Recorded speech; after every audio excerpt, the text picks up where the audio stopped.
Bonjour à tous, je suis Donatien Badi Banga, pasteur de l'église L'Arche de Dieu à Montréal. Que Dieu vous bénisse. J'aimerais vous inviter à garder votre Bible ouverte. Nous allons lire 3 passages. Le premier, ce sera dans Ecclésiaste chapitre 7.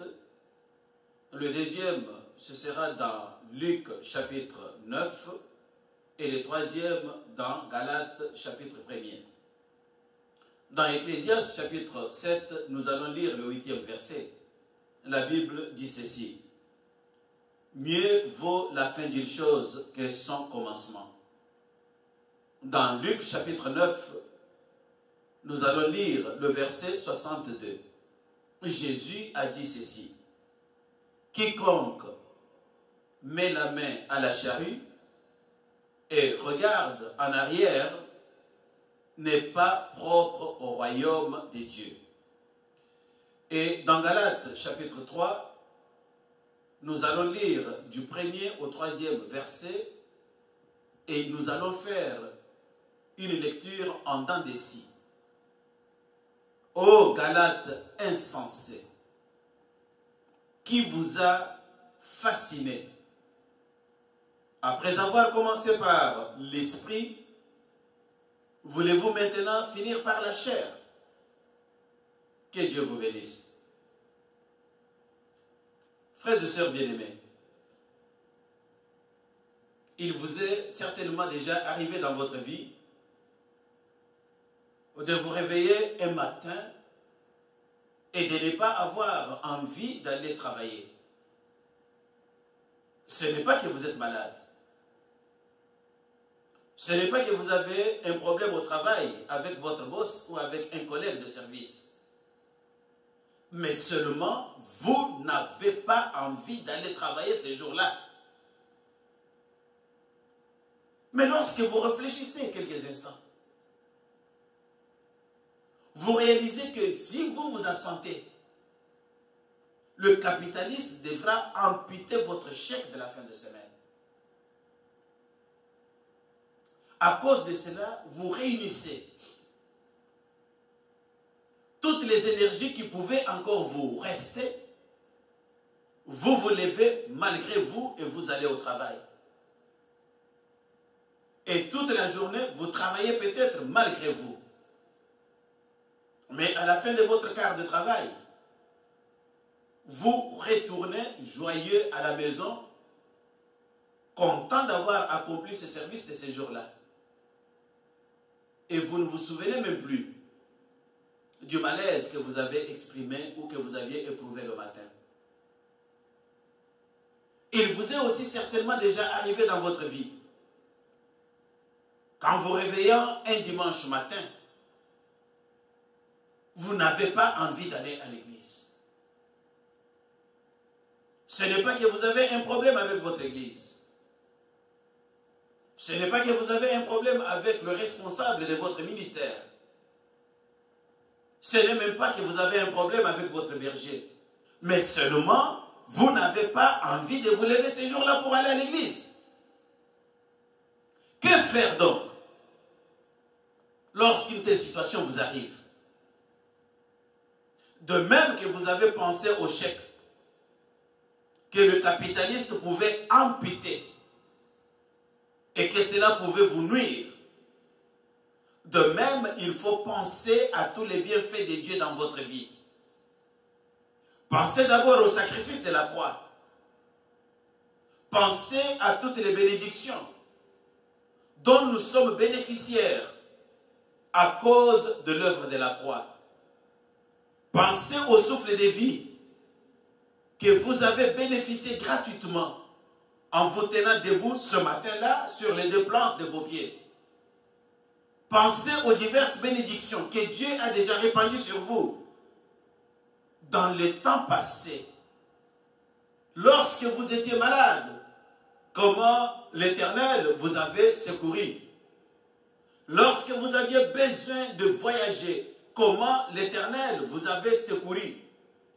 Lorsque vous aviez eu des difficultés dans votre environnement, comment l'Éternel a été votre secours. C'est ici qu'il est dit que lorsqu'on se met à compter les bienfaits de l'Éternel dans notre vie, cela peut nous amener à changer notre approche.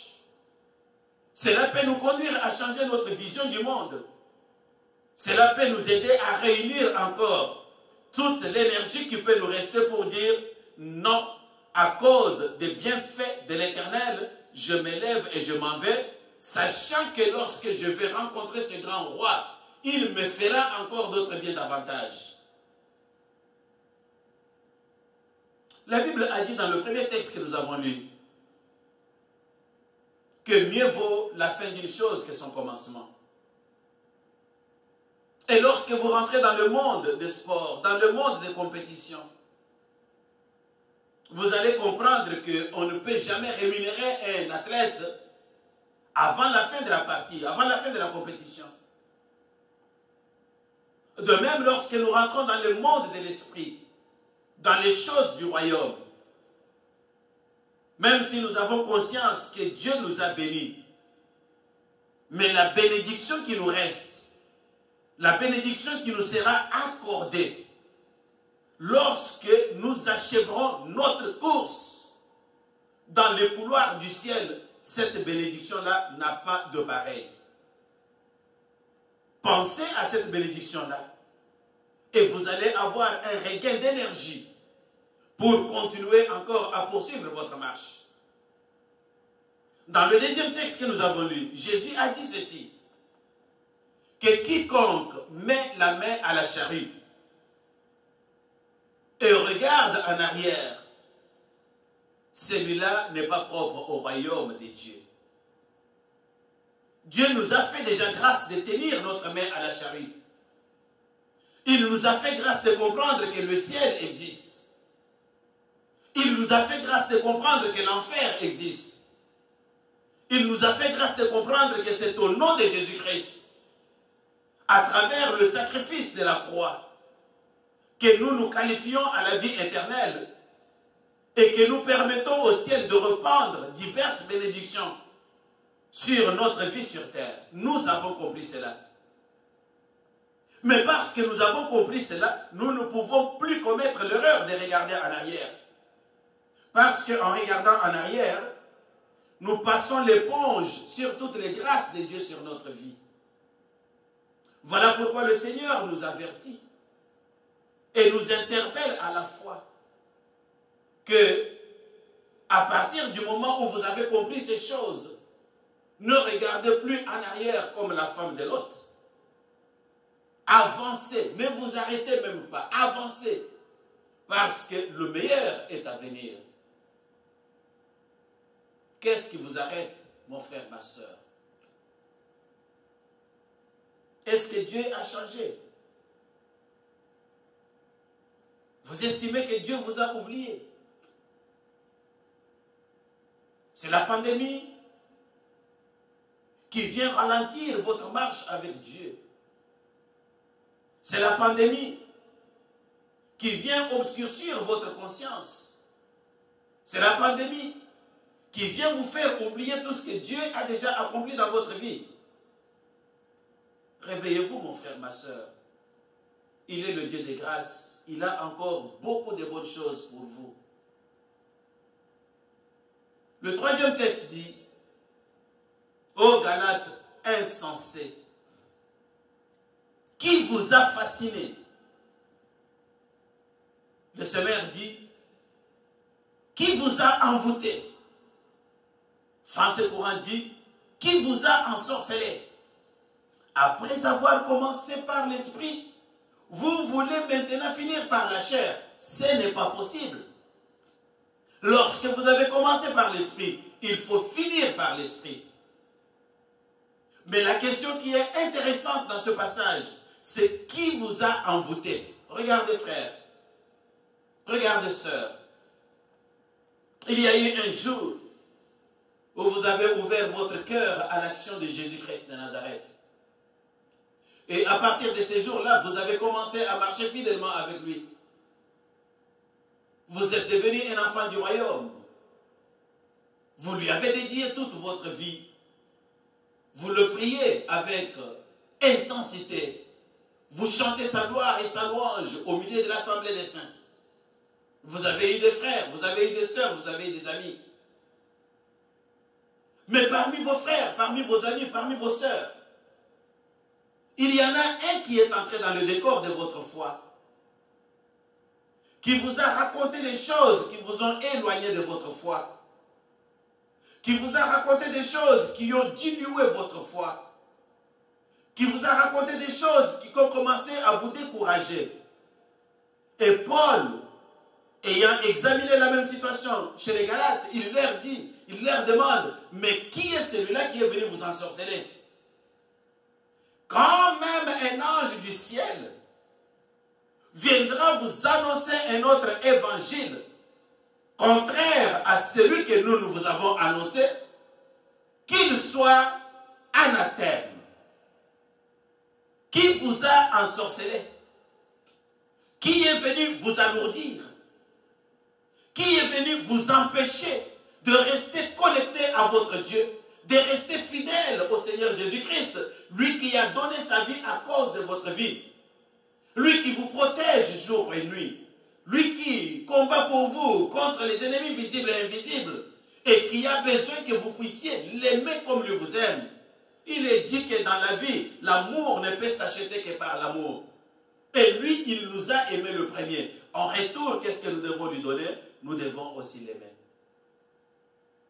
Ce que l'apôtre Paul voulait révéler aux Galates, c'est que même si quelqu'un est venu vous tenir des discours de nature à vous conduire à un relâchement dans votre foi, qu'il soit anathème, ne l'écoutez pas.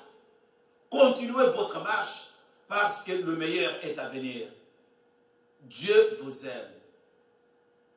Peu importe les faiblesses de la vie, peu importe les tempêtes qui peuvent souffler sur la mer de votre existence, peu importe que la barque dans laquelle vous êtes embarqué est en train de chavirer, oh, poursuivez jusqu'à l'autre rive. Il leur a dit, allons jusqu'à l'autre bord. Et malgré la tempête, ils ont continué à ramer pour atteindre l'autre bord. Malgré le ballottement de leur pirogue, ils ont continué à ramer jusqu'à l'autre bord. De même, il vous a appelé. Allons jusqu'aux portes du royaume. Que rien ne vienne arrêter votre marche. Que Dieu vous bénisse.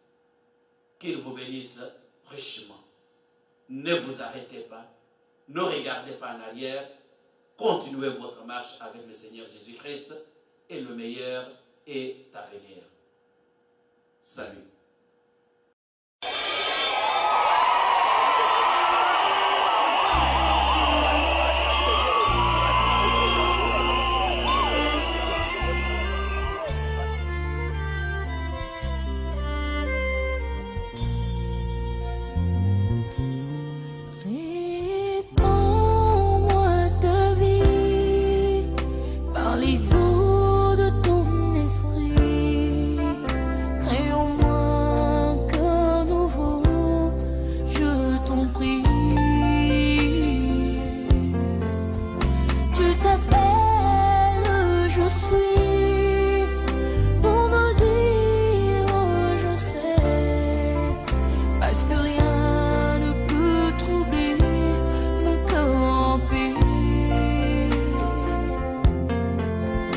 S'il faut que